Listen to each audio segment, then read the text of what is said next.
জেলে বসেও মাছ মাংস আর টিভি নিয়ে সময় কাটাচ্ছেন সালমান পলকরা। জাপানে বসে বিএনপির বিরুদ্ধে বদনাম করছেন ডক্টর ইউনূস। অভিযোগ মির্জা আব্বাসের। ছাত্রদল সভাপতি রাকিবের পদ হারানোর গুঞ্জন। বিসিবির নতুন সভাপতি আমিনুল ইসলাম বুলবুল। ধর্ম পরিবর্তন নিয়ে মিথ্যা বলতে বাধ্য হয়েছেন অপু। বলিউড থেকে হলিউডে সানি লিওন। আমি শালীন, আপনারা দেখছেন টাইমস ফ্ল্যাশ। জেলে বসে নিয়মিত মাছ মাংস খান সালমান পলকরা। রয়েছে টিভি দেখার সুযোগ, আর ইচ্ছে করলে কারাগারের ক্যান্টিন থেকেও খাবার কিনে খেতে পারেন তারা। জুনায়েদ আহমেদ পলক সহ প্রথম শ্রেণীর মর্যাদাপ্রাপ্ত ২৬ জন ভিআইপি বন্দী পাচ্ছেন এমনই সব সুবিধা। আর এসব তথ্য জানিয়েছেন কারাগারের senior jail super Abdullah Al Mamun. জানান, কারাগারে রয়েছে একটি লাইব্রেরিও, যেখানে ২০০০-এরও বেশি বই রয়েছে। কারাবন্দীরা চাইলে বাইরে থেকে বই আনতে পারেন। এছাড়া দৈনিক একটি জাতীয় পত্রিকা পড়ার সুযোগ পান তারা। কারা তত্ত্বাবধায়ক আরো জানান, প্রতিদিন সূর্যোদয়ের পর কারাবন্দীদের সেল খুলে দেয়া হয়। তখন তারা হাঁটাহাঁটি ও কথাবার্তার সুযোগ পান। ফলে পলক সহ বাকিরাও এ সময় নিজেদের মধ্যে মতবিনিময় করার সুযোগ পাচ্ছেন।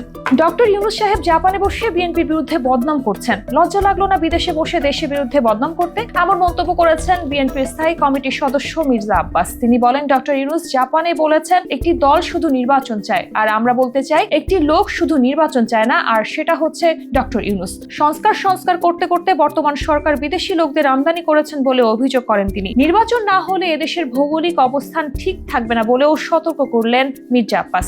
পদ হারিয়েছেন ছাত্র দলের কেন্দ্রীয় সভাপতি রাকিবুল ইসলাম রাকিব। রাজনীতির মাঠে নেই তিনি, এমন গুঞ্জন ছড়িয়েছে সামাজিক যোগাযোগ মাধ্যমে। তবে ছাত্র দলের কেন্দ্রীয় সাধারণ সম্পাদক নাসির উদ্দিন নাসির বলেছেন খবরটি ১০০% ভুয়া। মূলত ঠান্ডা ও জ্বরে আক্রান্ত হয়েছেন তিনি। এ বিষয়ে কেন্দ্রীয় ছাত্র দলের সাধারণ সম্পাদক নাসির উদ্দিন গণমাধ্যমকে বলেন, রাকিব ভাই অসুস্থ, তার ঠান্ডা ও জ্বর উঠেছে, এজন্য তিনি বিশ্রামে আছেন। এর বাইরে আর কিছুই নয়, বাকি সব প্রোপাগান্ডা। বিসিবির ১৬তম সভাপতি হলেন আমিনুল ইসলাম বুলবুল। বিসিবির বোর্ড সভায় পরিচালকদের ভোটে সভাপতি নির্বাচিত হয়েছেন দেশের টেস্ট ক্রিকেটের প্রথম এই সেঞ্চুরিয়ান। যদিও তার সভাপতি হওয়াটা গতকালই অনেকটা নিশ্চিত হয়ে যায়। এর আগে ফারুকের প্রতি অনাস্থা জানিয়ে বিসিবির ৮ পরিচালক চিঠি দিলে তার কাউন্সিলর পদ খারিজ করে দেয় এনএসসি। ফারুকের সেই জায়গায় আজ আমিনুলকে কাউন্সিলর মনোনীত করে এনএসসি।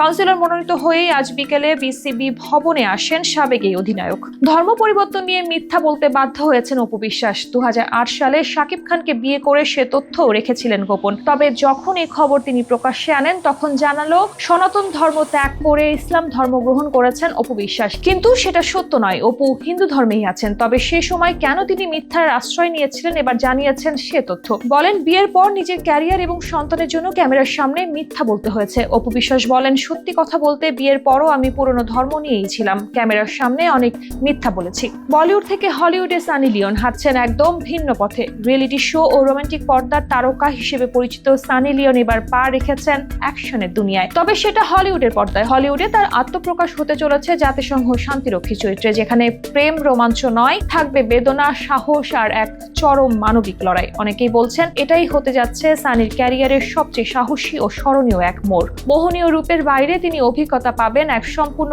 নতুন চরিত্রের। জানা গেছে ইতোমধ্যেই শেষ হয়েছে এই মুভির শুটিং। আন্তর্জাতিক লোকেশনে দৃশ্য ধারণ করা এই সিনেমার কিছু চিত্র ইতোমধ্যেই অনলাইনে ফাঁস হয়েছে। সেখানে সানিকে দেখা যাচ্ছে মিলিটারি ইউনিফর্মে চরম উত্তেজনাময় পরিবেশে দাঁড়িয়ে আছেন। এরকম আরো তথ্য পেতে চোখ রাখুন বাংলাদেশ টাইমস.com-এ।